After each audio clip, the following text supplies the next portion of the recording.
Ebrahim Raisi ইরানের president helicopter দুর্ঘটনায় মারা গেছেন, হয়তো আপনারা সবাই অবগত আছেন। তো আজকে আমি আপনাদেরকে দুটো বিষয় শেয়ার করব। অনেকেই আছেন যারা ইংরেজিটাকে ভালোভাবে ট্রান্সলেট করতে পারেন না। এছাড়াও বর্তমান ফেসবুকে এআই সিস্টেম ব্যবহারের ফলে আপনি কপি করতে পারবেন না। সো আপনারা এই বিষয়গুলো অবশ্যই খেয়াল রাখবেন। তো কিভাবে চেক করতে হয় আমি আপনাদেরকে দেখাচ্ছি। যে কোনো বাংলা ইংরেজি শব্দকে কিভাবে ট্রান্সলেট করবেন।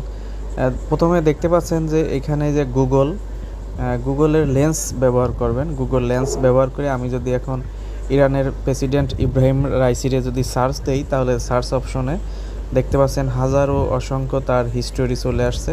এখানে আপনি চাইলেই যে কোনো একটা তথ্য আপনি ভিজিট করে দেখে নিতে পারবেন।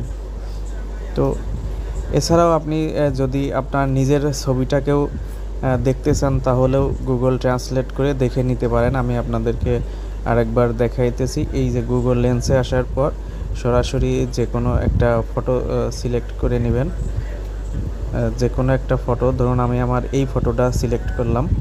এই ফটোতে আসার পর দেখতে পাচ্ছেন যে আমার ইনস্টাগ্রাম আইডিতে এই ফটোটা সে সহজেই গুগল লেন্সের মাধ্যমে নিয়ে আসলো। তো এছাড়াও আপনি যদি চাইলে আপনি যে কোনো ইংরেজি শব্দকে আপনি চাইলেই এভাবে ইংরেজিটাকে ট্রান্সলেট করে আপনার চাহিদা অনুযায়ী ভাষাতে আপনি রূপান্তর করে নিতে পারবেন গুগল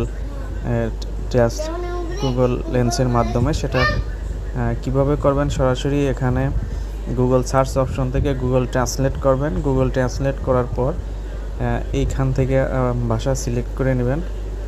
ভাষা সিলেক্ট করার পর এই লেন্স অপশনে চাপ দিয়া সরাসরি আপনি যদি আপনার ভাষাটিকে সিলেক্ট করে দেন, দেখতে পাচ্ছেন ইংলিশ টু ইংলিশ। তো আমি যদি এখানে আগে ভাষাটাকে বাংলা করে নেই, হ্যাঁ এই যে দেখুন আমার এখানে আমার ট্রান্সলেট করে দিছে। এখানে বলতিছে কপিরাইট লঙ্ঘনের পরিণতি।